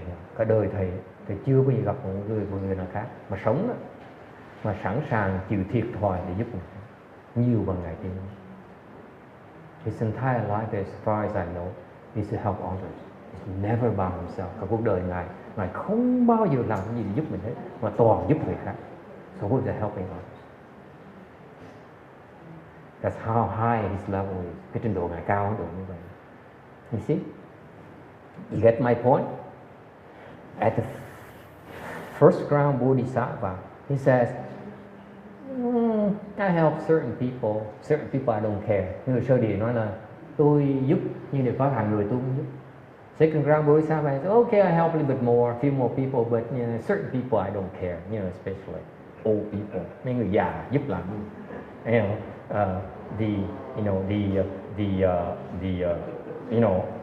The non-Buddhists, why would we help the non-Buddhists? Mấy cái người mà không phải Phật tử giúp họ làm cái gì? Right, Ginny? There you go. Okay? And so on and so on. And Master Hsien Hoa level is so high up there. Thành quý vị thấy cái trình độ Ngài Tiên Hóa dễ sợ không? Thầy chưa bao giờ thấy Ngài do dự giúp ai. I never saw him hesitate to help anyone. See? That's wisdom. Cái đó là trí huệ. Question? Yes. At what point do they see that affliction and bodhi are one and the same? So there's no problem with the needle suffering. Very good. Mr. Sutra again. Cái ông thầy kinh này, thầy kinh điển này. So you see, what's the advantage of taking a loss? Tại sao mình lại chọn cái thiệt thòi để làm cái gì? Remember, if you're first ground Bodhisattva and you enter true emptiness, cứ nhập vào cái ở sơ địa, cứ nhập vào cái chân không, and you don't come out, cái gì cũng trở ra đó. Okay, what happens to you? Stuck forever. You not a Buddha yet, you still first ground Bodhisattva. Quý vị nhập chân không, quý không chịu trở ra, cái vẫn là sơ địa như thưa, đâu có hơn được đâu. You not a Buddha yet. Okay? Yes. Well, in the advancement in Bodhisattva grounds, the payment and taking the loss, continue taking the loss. And that's how you advance, you take the loss. I'm coming to that, exactly. By choosing to take a loss, he comes out. Then he has a chance to move up and up and up. Whereas the Arhat and Pratyeka Buddhas, they don't want to come out, so they are stuck. That's what the certain boy I call monkey calls so stuck. Okay, quý vị thấy không? Nếu quý vị không ra nhưng các ngài Bồ Tát là Bích Chi Phật á, thì ở trong cái định này quý vị cứ kẹt ở trên định hoài, không nào không chạy thoát được. Còn quý vị chạy ra, cái khổ đó nó giúp quý vị tiến bộ. Okay? When you come out, you endure the suffering, you improve. You see? That's why yesterday we explained that to endure suffering is to end suffering. Ngày hôm qua thầy giảng trong lớp thiền, thầy giảng là nhẫn khổ tức là liễu khổ, là ý nghĩa. That's exactly what it means. If you want to end your suffering as a first round Bodhisattva, your ignorance, your illness as a first round Bodhisattva, you need to endure suffering in order to ascend to the next level, and so forth. Các quý vị hay hiểu cái ý nghĩa chưa? Là cái vị ngày hôm qua mình giảng là liễu khổ, phải cần nhẫn khổ, thì có nghĩa là vậy đó. Quý vị phải chịu khó, chịu cái thiệt thòi mới có thể có phước để mà tiến bộ được. So far so good. Yes. 就是如果说菩萨的时候要等到第几地才那个入开的时候才不会迷惑，他如果要回来的时候又迷惑了怎么办？ Oh God, these Chinese people. Don't ask a question that takes more than 5 minutes to answer. Mà hỏi câu hỏi mà 5 phút nó trả lời cho kịp được. You think, you know, there's a certain etiquette when you listen to Dharma lectures. Now I tell you, 8 năm rồi thầy mới giảng, đi thành thật nói cái gì nghe. Can we talk? Can we honest each other? Like Joan Rivers used to say, you know. Joan Rivers, you know, can we talk? Can we talk? There's a certain etiquette about listening to Dharma lectures. You don't ask a hard question when there's only no time left to explain. Có một cái tiêu chuẩn mà khi mà nghe giảng pháp là còn có 5 phút không nên hỏi câu hỏi hóc búa. Because you do, you get on the blacklist. Tại hỏi khó quá thì nhớ mặt hỏi. Okay, I have nightmares about you. And then I said, oh, please go away. Take your garbage somewhere else. Người ta thầy sẽ nói, đi đem ra cái dù khác. Okay. So she says, vậy như vậy, người Bồ Tát mà khi nó trong kinh nói là khi mà nhập thai đó, vì cái vô minh thì làm sao bây giờ? She says, if the Bodhisattva, when he enters the womb, the mother's womb, he becomes confused. What to do? You know, what to do? Sao bây giờ? Huh, Sabina? What happened? Hey, you know, we have some nice fruits for you. Hey, jackfruit, bananas. You go em bé này. Phải cho cô ăn trái cây. We have lots of good fruits there. Tropical fruits. Almost the same as Mexico. Grown in Mexico City. Yes. What to do? Làm sao bây giờ? Yes. Thầy con có dạy cái kinh nghiệm là cái đứa bé mà cha mẹ nó cầu nó đặt nó ra đa số là không ra cái được đó. 3 tuổi là cũng chưa đi rồi. Bây giờ có đứa mới có đầu thai vô thôi, mà ngoài mẹ nó với đứa 3 tuổi là chưa đi khó nằm được. Thì nói mẹ con mình tắm lên sẽ lại ba mẹ con mình nó đâu có đạt. Xong rồi hỏi Don't complicate it. There's a second etiquette. Don't complicate my life when there's no time left. Ông này ông đem một cái ví dụ khác, một cái khía cạnh khác cũng quan trọng nữa, mà thầy nói là như vậy nó đi ngược lại cái tiêu chuẩn nghe giảng pháp. Hết thì giờ được, không nên làm cái vấn đề nó còn rắc rối thêm nữa. thứ hai là con nghĩ mấy vụ đó là họ phát hiện.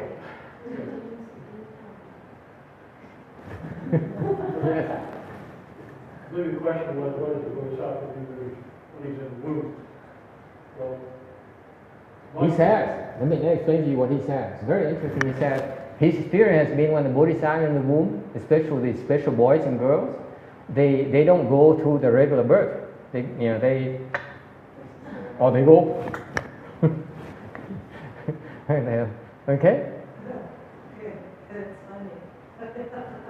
You call it funny. I call it headache. Yes, sir. my take on it is enter true intimacy in the way. No, no such thing. No such love. Okay. Thứ nhất á. Yes, sir. But if you reach the first round, they're sure of reaching at least that level again, but it's just endure reaching that level. Yeah, the non-aggression, that's correct. But don't complicate. Okay. No, let me tell you, I disagree. Thầy không đồng ý với ông này nói là thường thường họ đi cái đường khác, thì nó không có đâu. If you make your mother cut through this, aren't you inflicting pain on your own mother? You have no compassion. That's why you talk nonsense. Cái ông thầy chưa hiểu từ bi là cái gì hết. Mình sinh ra mình bắt mình cắt mẹ mình cái bụng như vậy để cái thẹo. Now she has a scar that your father complained into the rest of his life. You know, you're making both your parents very unhappy. Would you do that? I wouldn't do that. I would never do that. You agree? Đồng ý không? Cái vì mà để mà ông đi đường khác là cắt này nọ thì hỏi cắt để cái thẹo cả đời. Bà nhìn cái bụng buồn, ông chồng bà nhìn cái bụng bà cũng buồn nữa, cả đời trai mình buồn luôn, sao mình làm chuyện đó được? Cái đó là cái ông này chưa hiểu cái tâm từ bi của người Bồ Tát. You don't do that when you're Bodhisattva. He said, let me go the true route. I don't care. I take a shower. Funny to you, huh? Funny to you, huh?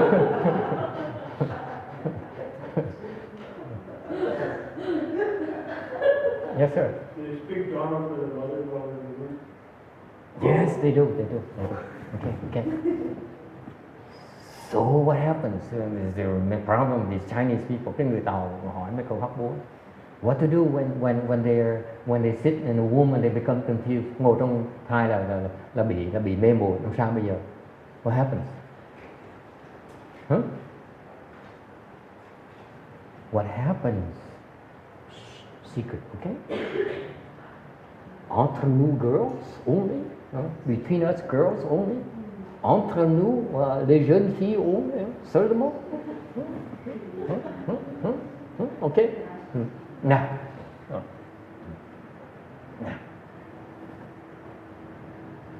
These enlightened beings, những cái người giác ngộ này, there's something different about họ khác mình chỗ này. They're different about you in this respect. They will always, I use the word always. Cái khác biệt chỗ này, họ bao giờ, dùng chữ bao giờ nha, okay? Always encounter a teacher who will help them become enlightened. Họ bao giờ cũng sẽ gặp được người thầy dạy cho họ đắc giác ngộ này. They will always encounter a teacher who will help them become enlightened again. Always.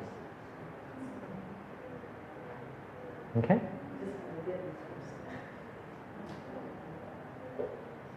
Isn't that wonderful? Yeah. No more questions. Okay. Time is up. Hết thì giờ rồi. Any final questions?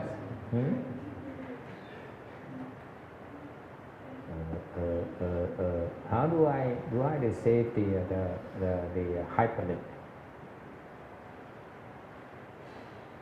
Okay.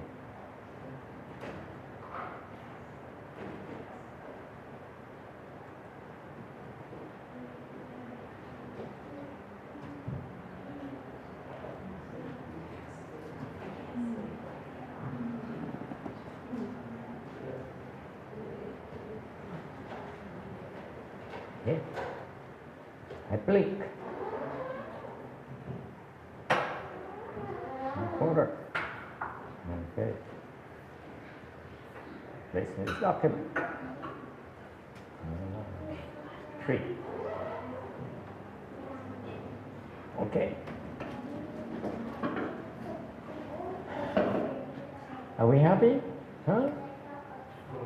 You ask very good question. Ngày nay quý vị hỏi rất nhiều cái câu hỏi rất là thông minh. I'm very pleased with your question. Câu hỏi rất là sắc sảo, rất là it's enjoyable. Okay, but I hope you don't share too many of these Bodhisattva secrets. Hy vọng quý vị không có được nói nhiều quá những bí mật về cái Bồ Tát thôi. Otherwise, you know, the Bodhisattva will come and complain to me. Sau này mấy Bồ Tát tới than phiền với thầy nói thầy nói tầm bậy tầm bạ. Bây giờ tôi còn ai cũng biết về cái bệnh của tôi. Now they come to me and say, because of you, now they look at me as if I'm some kind of sick person. I say, yeah, you're sick. Thế mà ai tới than phiền với thầy, bây giờ thầy cũng nói nhiều quá, bây giờ ai cũng nhìn tôi giống tôi bệnh hoạn. Thì thế nó đúng rồi, ông Bồ Tát bệnh hoạn, lộn xộn. Okay, that's transfer of American virtue. Mình ngày hôm nay hồi hướng công đức giúp bản sanh. We have, you know, we still trying to improve her grade, aren't we? Yes. We're not giving up yet, are we? Yes, yes. Mình còn to have one today and next Sunday. Next Sunday is the last day. Cái mẹ ông này là tuần sau, Chủ nhật tuần sau sẽ là mãn cái 49 ngày. Nào giờ bà cũng đi rồi, nhưng đều mình vẫn tiếp tục mình hồi hướng công đức để cho ba phẩm vị nó tăng lên tí, increase the grade a little bit, right? Okay. Page 38, please. Trang 38.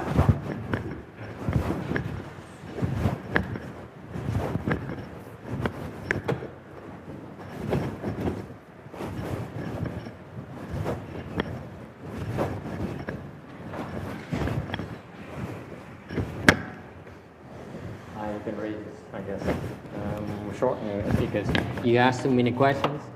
If you ask too many questions, I run out of time, I don't do things.